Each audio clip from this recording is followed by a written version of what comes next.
salah satu makanan khas Indonesia yang telah banyak dikonsumsi oleh masyarakat.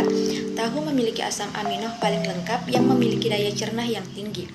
Harga tahu yang relatif lebih murah menjadikan masyarakat cenderung memilih tahu sebagai santapan sehari-hari. Hal tersebut menyebabkan industri tahu mudah berkembang pesat dan berkembang di berbagai wilayah dengan menggunakan metode konvensional.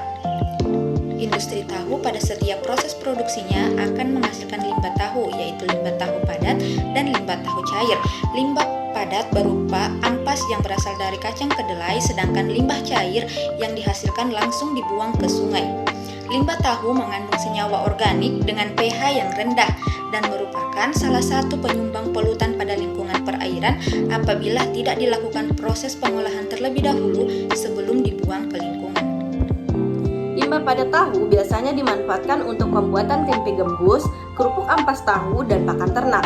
Limbah cair tahu mengandung protein, lemak, dan karbohidrat yang cukup tinggi, sehingga menyebabkan limbah cair tahu memiliki nilai BOD dan COD yang tinggi, sebesar 5.000 sampai 10.000 mg per liter dan 7.000 sampai 10.000 mg per liter dengan pH rendah yaitu 4 sampai 5. Nah, limbah cair yang langsung dibuang dapat mengakibatkan timbulnya dampak buruk pada lingkungan tentunya.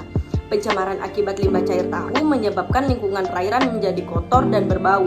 Nah, oleh karena itu, diperlukan suatu upaya pengolahan limbah cair tahu sehingga dapat menjadi ramah lingkungan. Limbah cair tahu dapat diolah menjadi produk olahan yang dapat mengurangi pencemaran lingkungan serta dapat bermanfaat bagi masyarakat luas, seperti biogas, pupuk organik cair, tempe gembus, nata de soya, dan sebagai pakan ternak. Limbah cair tahu dihasilkan dari proses pencucian dan perebusan kedelai yang mengandung zat organik dan anorganik. Potensi kandungan dari limbah cair tahu dapat dikembangkan menjadi berbagai produk menggunakan teknologi biologi dan kimia. Teknologi biologi untuk pengolahan limbah tahu seperti aerob, anaerob, kombinasi aerob-anaerob. Metode menggunakan sistem anaerob saat ini lebih banyak digunakan daripada aerob karena lebih ekonomis, mudah dioperasikan, dan desain IPAL relatif mudah. Limbah cair tahu dapat dimanfaatkan menjadi nata de soya. Pembuatan nata de soya melalui proses bioteknologi sederhana yaitu dengan penambahan acetobacter pseudomonas. Nata de soya terbuat dari whey tahu yang telah mengalami proses fermentasi selama kurang lebih 8 hari. Pembuatan nata de soya juga dapat menggunakan limbah cair tahu karena dalam limbah cair tahu terkandung nutrien yang baik untuk pertumbuhan nata oleh bakteri. Nata terbentuk oleh bakteri yang bersifat aerob pada limbah cair tahu sehingga dapat membentuk lapisan. Mikroorganisme dalam sistem anaerob akan menguraikan senyawa organik dalam limbah cair dan menghasilkan hasil samping biogas. Selain menjadi alternatif pembuatan biogas, sistem anaerob juga berpotensi dalam pembuatan pupuk organik cair karena dalam limbah cair tahu mengandung bahan organik yang tinggi. Pupuk organik cair berfungsi untuk menggemburkan permukaan lapisan tanah, meningkatkan populasi jasad renik, mempertinggi daya serap dan daya simpan air, sehingga dapat meningkatkan kesuburan tanah. Penambahan pupuk organik pada tanaman dapat mendorong pembiakan jasad renik dan meningkatkan ketersediaan unsur hara tanaman.